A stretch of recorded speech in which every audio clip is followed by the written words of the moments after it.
모든 지킬 만한 것 중에 더욱 내 마음을 지키라는 말씀이 있습니다. 이 말씀은 진리입니다. 우리가 어떤 어려운 일을 만나거나 인생의 위기를 겪으면서 마음이 무너지면 일상생활이 무너지게 됩니다. 일상생활이 무너지면 결국 그 인생이 무너지게 되는 것입니다. 그래서 성경은 우리에게 더욱 내 마음을 지키라. 성을 지키는 것보다 더 중요한 것이 마음을 지키는 것이다 라고 말씀해 주고 있습니다. 어려운 때를 만나서 사랑하는 자녀들이 어떤 일을 만나 그 마음이 무너지는 것을 보면 부모의 마음은 깊은 근심에 빠져들게 됩니다.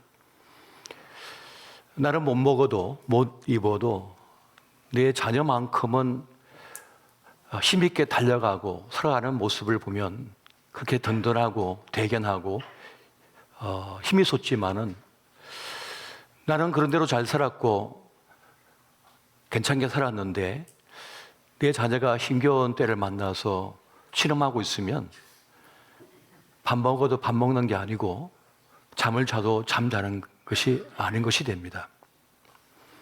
그래서 중요한 것은 넘어지더라도 무너지지 않게 하는 것이 매우 중요한 일이 되는 것입니다. 그래서 하나님을 향한 믿음, 그 신뢰를 견고하게 하는 것이 얼마나 중요한 일인가를 우리는 위기 때에 깨닫게 되는 것입니다.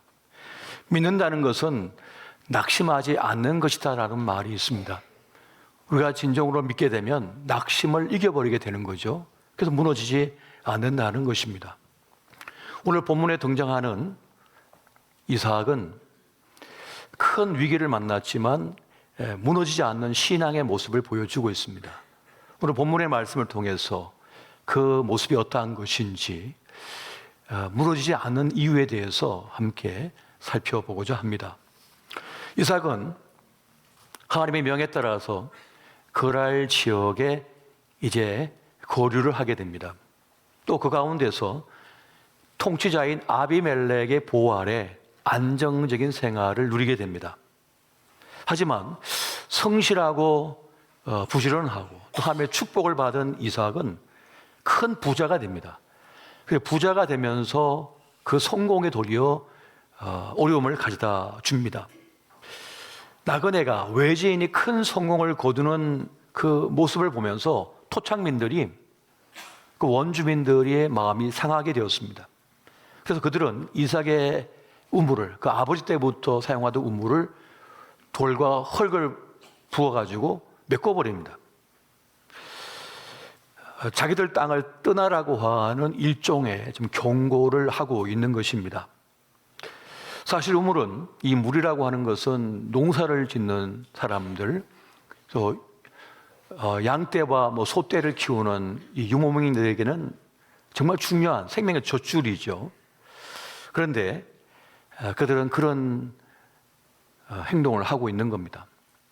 이삭이 그들에게 어떤 불편을 끼친 적이 없습니다. 어떤 해를 가한 적도 없습니다. 어떤 사고를 일으킨 적도 없습니다. 하지만 이삭의 성공이 그들에게 불안 요인이 되고 있었습니다.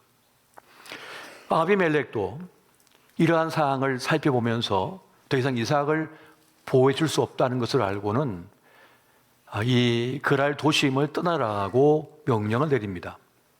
그래서 도시에서 벗어난 이삭은 그랄 골짜기에 가서 우물을 파죠. 하지만 그랄 목자들이 와서는 그 우물을 빼앗아 버립니다. 이삭이 수고하고 그 목자들이 수고한 것인데 이 그랄 사람들이 그들을 빼앗아 버린 거예요. 하지만 이삭은 무너지지 않습니다. 또 이삭은 그곳을 떠나서 더 깊은 곳에 들어가서 우물을 팝니다. 그랬더니 또 쫓아와서 그 우물을 메꾸고 이삭을 쫓아냅니다. 그래서 그 우물의 이름을 다툼이라고 하는 에색이라고 짓습니다. 그래서 또 그것을 떠나서 다른 곳에 우물을 파죠. 그랬더니 또 쫓아와서 그 우물을 메꾸고 쫓아냅니다. 그래서 이삭은 그 우물의 이름을 반대를 뜻하는 신나라고 하는 이름을 짓고 떠납니다. 그리고 또 한 곳에 가서 우물을 봤더니 또 우물이 터지는 거예요. 그랬더니 그날 목자들이 더 이상 시비를 걸지 않게 됩니다. 그래서 이삭은 그 우물의 이름을 주님께서 나의 지경을 넓혀주셨다는 이름의 뜻인 르호봇이라고 이제 이름을 짓게 됩니다. 그러니까 다툼과 반대를 이제 벗어나서 진정한 내 땅, 내 지경을 갖게 되었다는 그런 고백을 하고 있는 것입니다. 사실 우리의 인생도 그냥 되는 것은 없습니다. 많은 갈등과 아픔과 부침 속에 있습니다. 때로는 반대를 당합니다. 거절을 당합니다. 쫓겨남을 당합니다. 이것이 인생이죠. 그런 과정을 거쳐서 비로소 나의 몫을, 내 삶을 살아게 되는 그러한 모습을 지금 이삭이 보여주고 있는 것입니다. 그런데 얼마간의 시간이 지나자 아비멜렉이 군대 장관을 데리고 찾아옵니다. 그러면서 지금까지 있었던 일을 다 알고 있는 겁니다. 그러면서 우리 서로 평화 조약을 맺자, 평화 계약을 맺자고 제안을 합니다. 그가 평화 계약을 맺게 된 이유는 이 이삭의 성공과 강함을 무시할 수가 없었던 겁니다. 아비멜렉은 그렇게 말을 하죠. 하나님께서 너와 함께 하심을 내가 보았다. 그리고 너는 하나님께 복을 받은 자다라고 하는 말을 합니다. 이 아비멜렉은 이삭의 배후에서 이삭을 보호하시고 돌보시는, 축복하시는 하나님을 깨닫게 된 거예요. 지금 등장하고 있는 이 아비멜렉은 이삭의 아버지 아브라함 때의 아비멜렉이 아닙니다. 그 이후의 아비멜렉인 거죠. 그랄 지역의 통치자의 이름이 아비멜렉이니까 마치 이집트의 파라오처럼 말이죠. 바로처럼. 이렇게 아비멜렉이라고 하는 이름은 통치자의 이름입니다. 그가 깨닫게 된 겁니다. 이삭과 함께하는 신비한 손, 능력의 손, 구원의 하나님이 함께하고 있는 것을 그가 깨닫게 된 겁니다. 그래서 평화 계약을 맺자고 지금 찾아온 것입니다. 지금 우리의 삶의 모든 자리에도 우리 배후에서 하나님이 우리를 보호하시고 함께하고 계심을 믿으시기 바랍니다. 불신자의 눈에도, 불신자의 생각에도 이삭의 성공과 강함은 결코 그냥 된 것이 아니라 하나님의 신비한 손길이 함께하고 있다는 것을 깨달은 겁니다.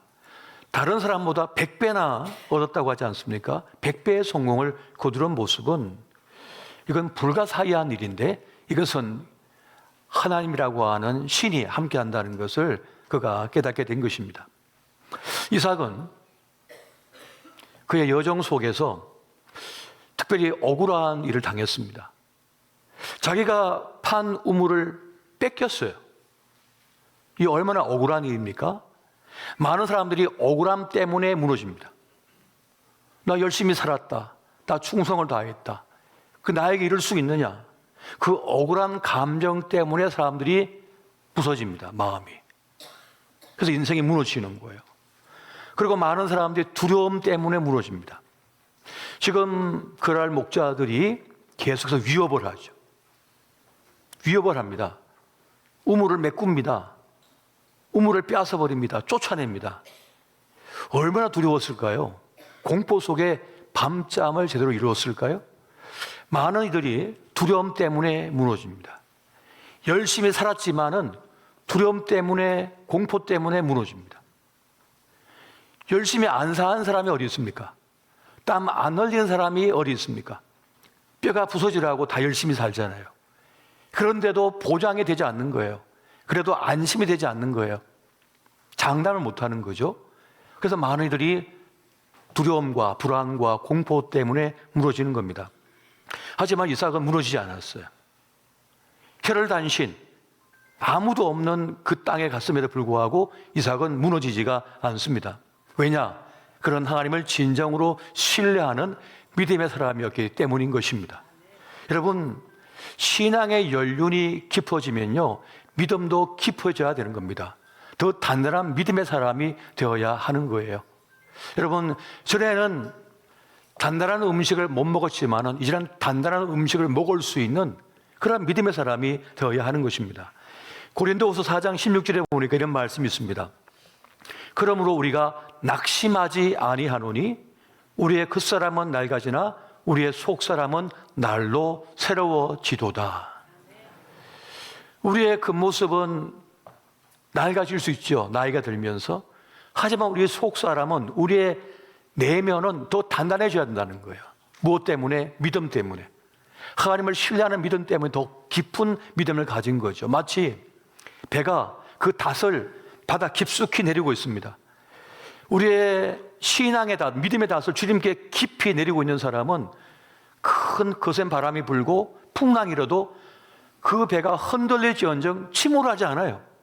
하지만 닷을 깊이 내리지 못한 배는 파도가 치면 이렇게 갔다가 또 저렇게 하면 저렇게 갔다가 그냥 암초에 걸려가지고 부서지고 깨지고 결국 침몰하는 것입니다. 그래서 믿음이 더 깊어지는 그런 신앙의 연륜을 우리가 가질 수 있어야 된다는 것입니다. 이삭에게는 나이가 들면서 더 깊어진 믿음이 있었다는 거예요. 또 한 가지, 이삭은 믿음의 눈으로 눈에 보이는 것보다 보이지 않는 하나님을 믿는 그런 영적인 눈을 가지고 있었습니다. 고린도후서 4장 18절 보니까 이렇게 말씀해요. 우리가 주목하는 것은 보이는 것이 아니요 보이지 않는 것이니 보이는 것은 잠깐이요 보이지 않는 것은 영원함이라. 사람들은 눈에 보이는 현상만 보죠. 눈에 보이는 것만 보고 삽니다. 그래서 쉽게 낙심하고 절망하고 무너져 버리는 거예요. 하지만 이삭과 같은 믿음의 사람은 눈에 보이는 것이 아니라 눈에 보이지 않는 하나님을 봅니다. 영적인 눈으로 그 사건을 봅니다. 그 문제를 봅니다. 그 일을 보는 거예요. 하나님의 섭리의 손길이 있구나. 하나님께서 지금 주의 뜻 가운데 이 인류 역사를 움직이고 계시고 우리 교회를 움직이고 계시고 우리를 움직이고 계시는구나 하는 그 신뢰의 눈으로 하나님을 바라보는 것입니다. 그래서 잠깐이라는 거예요. 여러분, 고통도 영원하지 않습니다. 잠깐입니다. 성공도 영원할 것 같지만 잠깐입니다. 오래 가지 않습니다. 우리 생애도 영원할 것 같지만 이 땅에서 잠깐 있다 사라져 버립니다. 너희는 안개와 같으니라 그랬잖아요. 잠깐이라니까요. 그런데 많은 이들이 이게 영원할 것처럼 느껴요. 이 슬픔이, 이 억울함이, 이 아픔이, 이 공포가, 이 불안감이 영원할 것처럼 생각을 해요. 눈에 보이는 현상만 보니까 말이죠. 그러나 잠깐이라는 거예요. 눈에 보이는 건 잠깐입니다. 보이지 않는 것이 진짜입니다. 하나님께서 지금 역사하고 계심을 믿으시기 바랍니다. 하나님의 뜻 안에 있는 고난은 결국 헛되지가 않습니다. 억울한 것도 헛되지가 않는 것입니다. 그래서 우리는 문제를 실제보다 크게 보지 말아야 됩니다. 또 실제보다 너무 작게 보지도 말아야 됩니다. 그만큼만 보면 되는 거예요. 그런데 두려우면, 억울하면요, 갈망이 있으면요, 더 커 보이는 거예요, 이게. 전부처럼 보여요. 근데 그런 게 아니거든요. 그만큼만 보면 되는 거예요. 그만큼만 보면 되는 것입니다. 무엇이든 문제보다 크신 하나님의 계심을 믿으시기 바랍니다. 하나님이 더 크셔요, 그 일보다. 이삭은 보이지 않는 하나님을 신뢰하고 있었습니다. 그래서 무너지지가 않았던 것이고 그런 하나님께 분명히 복을 받은 사람이었던 것입니다. 나에게 주신 몫이 있습니다. 여기에 던져지고 저기에 던져져도 내 삶에 몫이 있는 거예요. 그 몫의 삶을 하나님을 의지하여 신뢰하며 충실하게 살아내는 겁니다. 아무리 나에게 큰 실패를 가져다 줬고 상처를 입혔어도 그건 내 인생의 한 부분일 뿐이거든요. 내 인생의 기록에서, 스토리 속에서 단지 몇 장이든지 아니면 한 줄밖에 되지 않는 일 경우가 많아요. 그런데 우리는 그 한 줄짜리 가지고 이 책 전체를 규정하려고 그래요. 단지 한 페이지나 한 장이거나 혹은 한 줄 뿐인데 마치 전부인 것처럼 생각한단 말이에요. 하지만 하나님 믿는 사람은 하나님의 섭리 속에, 하나님의 뜻 속에 내가 넘어졌다, 내가 부서졌다, 하지만 주 뜻 안에서, 주님 안에서 일어난 일이니 주의 선하신 섭리가 있을 것이다 하고 믿어버리는 거죠. 그리고 자기의 삶을 충실하게 살아가는 것입니다. 여러분, 배신당했다고 하여서, 배신당했다고 해서, 혹은 상처 입었다고 해서 지금까지 내가 선택하고 결정하고 살아온 그 삶을 부정하지 말아야 됩니다. 진심으로 사셨잖아요. 진심으로 아껴줬잖아요. 진심으로 충성했잖아요. 그럼 된 겁니다. 그걸 부정하지 마시면 됩니다. 내가 선택한 것, 내가 결정했던 것, 그리고 열심히 산 것, 그건 인정하십시오. 잘 산 겁니다. 그걸 부정하실 필요는 없는 것입니다. 물론 배신당하여 상처 입음에 대하여 정당한 분노는 필요합니다. 이건 잘못된 것이다고 말할 수 있어야 되는 겁니다. 오히려 꾹꾹 눌러가지고 그걸 참고 참으면 속이 다 썩어 문드러지는 거죠. 하나님 앞에 나와서 상한 심령의 제사를 드렸던 다윗과 같이, 주여 나는 이렇게 아픕니다, 나는 이렇게 고통스럽습니다, 제 속에 분노가 불타오르고 있습니다 하면서 상한 심령의 제사를 주님 앞에 올려드릴 때 내 속에 있는 분노가, 그 억울한 감정이 해소가 되기 시작하는 거예요. 주님 앞에 내어놓을 때 말이죠. 근데 그것을 자기 아내에게, 자기 남편에게, 자기 자식에게, 가까운 사람에게 토해내면 어떡합니까? 그 불에 다 타버리는 거예요, 사람들이. 그 독에 다 중독돼 버리는 거죠. 그렇게 하는 것이 아니라 주님 앞에 나와서, 주님 앞에 내 이 억울하고 아픈 거, 고통, 상처를 내어놓는 것입니다. 그때 하나님의 만지심이 있는 것입니다. 주님 뜻 앞에 엎드리면 시련의 순간에도 무너지지 않음을 믿으시기 바랍니다. 하나님 앞에 엎드릴 줄 아는 사람, 기도할 줄 아는 사람은 시련의 순간에도 무너지지 않아요. 주님 앞에 엎드렸기 때문에.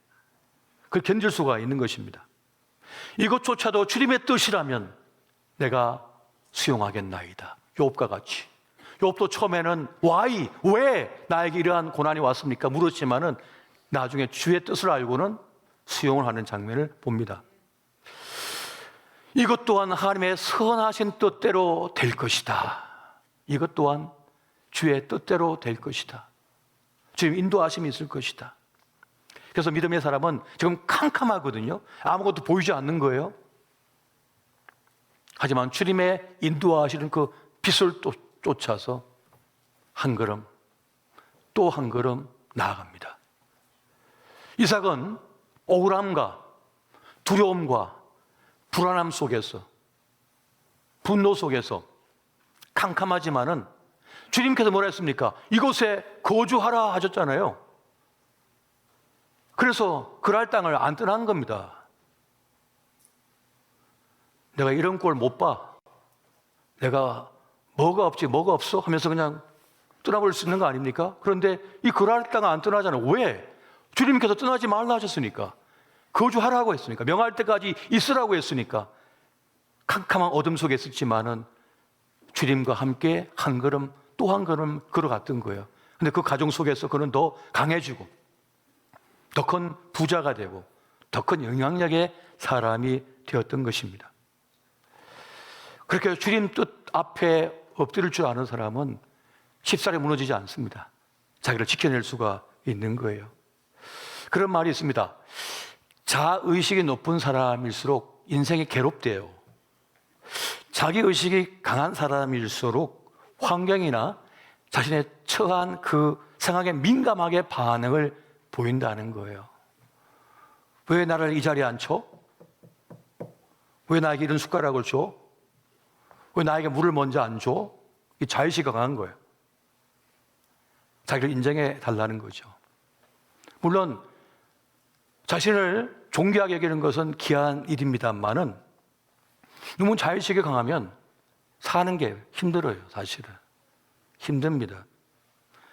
시어머니는 왜 첫째의 나보다 둘째를 더 아끼는 것 같지? 자꾸만 비교의식이 생기는 거죠. 자의식이 너무 강하면요. 그런데 이걸 뛰어넘는 놀라운 의식이 있습니다. 자기를 부인하는 의식입니다. 자기를 부인하고 주님을 따르는 것입니다. 자신을 내려놓고 주님을 따르는 그 일은 자신을 넘어서게 하는 놀라운 능력이 되어집니다. 자신을 내려놓고 주님을 따를 때라야 주님의 기적을 맛볼 수 있고 주님의 역사를 경험할 수 있게 되어지는 것입니다. 자기를 부인하고 주님을 따르는 사람이라야 여러분 평안과 안식을 누릴 수가 있게 되는 것입니다. 나는 아무것도 아닙니다, 주님. 저는 잘 모르겠습니다. 내 운명이 어떻게 될지 모르겠습니다. 그러나 제가 주님을 따르겠습니다 하는 마음을 가진 사람은 억울한 일을 당하고 엉뚱한 일을 당하고 미움을 당하고 버림을 당해도 괜찮아요. 버틸 수가 있어요. 안 무너져요. 놀라운 믿음이 되는 것입니다. 여러분 그거 아십니까? 상처 입은 조개가 진주를 만든다는 사실을. 상처 입지 않으면 진주를 만들 수 없습니다. 고난을 겪어야만, 시련을 겪어야만 우리의 믿음은 순금과 같이 됩니다. 영롱한 빛깔의 진주가 될 수 있는 거예요. 그냥 진주가 되지 않습니다. 그래서 주님께서는 우리에게 고난의 시간, 시련의 시간, 아픔의 시간, 깨짐의 시간을 허락하시는 것입니다. 여러분 그러므로 형편없어지고 망가졌어도 주님께 맡기시기 바랍니다. 주님께 맡기실 수가 있어야 되는 거예요. 나의 의미조차도 주님께 맡기는 거예요. 내 성공의 의미, 내 실패의 의미도 주님께 맡기는 거예요. 사람들 합니다. 똑똑하지 못해서 바보같이 투자해서 엉성해서 못나서 그렇게 답을 찾아요.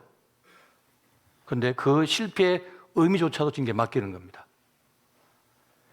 내 성공의 의미와 가치조차도 주님께 맡기는 겁니다.